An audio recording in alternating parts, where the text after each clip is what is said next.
nobody in my lane right now. In Baton Rouge, Louisiana, either you eat or get ate. And your determination to make something out of nothing separates the forgotten from the legendary. So who will be remembered? There it is, the birth of Jigga City, a story of struggle and survival. Diamonds in the Dirt paints a very real picture of the Baton Rouge hip-hop music scene. And joining us this morning with details on part 2 of that documentary you just saw there, our producer and director, Matt Keith, and legend Max Manelli in the building this morning. Thank y'all so much for joining us. So before we get into part 2 of this documentary, let's take it back to part 1 of this documentary. Lots of years of work put into that, right? Talk to me about it. Yeah, we started in like 2015, kind of doing, we came up with the idea, started doing interviews and stuff. And yeah, it's been a long, gradual process. COVID had hit and kind of slowed us down a lot. But yeah, we here now, It's been a long journey though.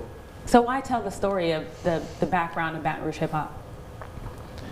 Cause we feel like nobody else is gonna tell it, we feel like we have some of the biggest artists in the world. We got a lot of legendary things, slang, culture that, a lot of people have gravitated to, but nobody gives us the, the credit that we deserve. So we felt like, man, nobody gonna tell our story. We gotta tell it ourselves.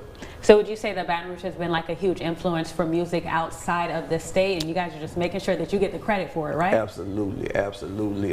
And just, to tell our story because, to tell the foundation of, everybody know what they see today, but it was some people who laid a foundation back in the day for that to build up to what it is now. And you guys did a great job with that in that first documentary. And Matt, I know you have a background in rapping too. We were just talking about it. So 20 years of experience talking about this and being a part of it. Let me ask you this. A lot of people would say that this music is maybe divisive, violent, maybe influential in all the wrong ways. Would you guys say that this is a story that needs to be told? Why is that?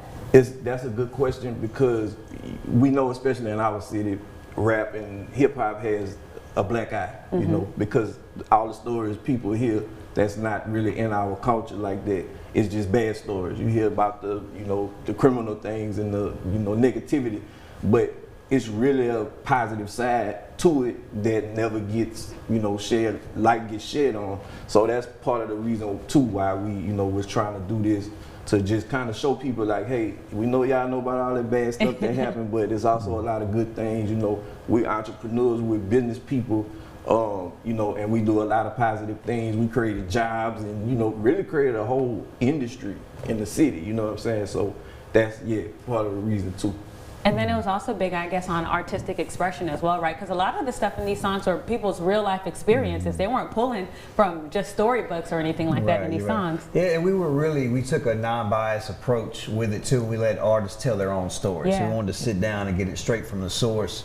And like I said, I know me growing up, I worked with all these artists in one way, shape or form, and so we're just really happy where it's going. We also plan, part 2 is about to come out, and we're going to probably do 3, 4, and 5 after that. Right. And then for that first part, you guys did a really good job of establishing hip hop here in the city, right? Take me into the second part of this documentary here. Yeah, so like with the first one, we kind of started in 1985. There actually was people rapping in 1985. And Kuiper, MC Nero, We learned a lot, stuff we didn't even know. So we kind of went from that point kind of right up to the year 2000 and everyone who kind of laid that foundation. So with part 2, naturally, we picking up where we left off.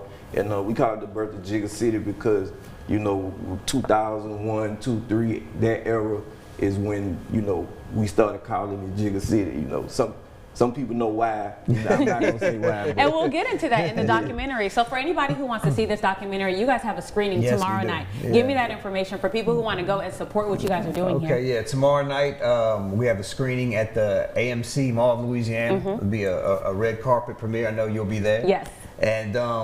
And basically, so the way to get tickets, you can get them at the venue, but we'd encourage everybody, because the tickets are going fast, to go to Diamonds in the Dirt Film at Instagram, and you can purchase tickets there. And then we're also going to have that link for you on our website. One last thing before we wrap this up. Thank y'all so much for coming. You're a partner with 225. It's a huge fest that happened last year for the first time. It's going to be even bigger this year. You guys are partnering with them this Sunday, right? We got Prime Real Estate. We'll be right in front of the Capitol steps. So Max is performing as well. But I'll probably have 50 BR legends, artists out there. We'll have the red carpet laid out. Have the red carpet set up and all that out. Take pictures with your favorite artists and stuff. So we'll be out there pretty deep. All right, and thank you so much for coming. Again, we're going to have all that information for you on our website. That is brproud.com. We'll be back with another check of your weather.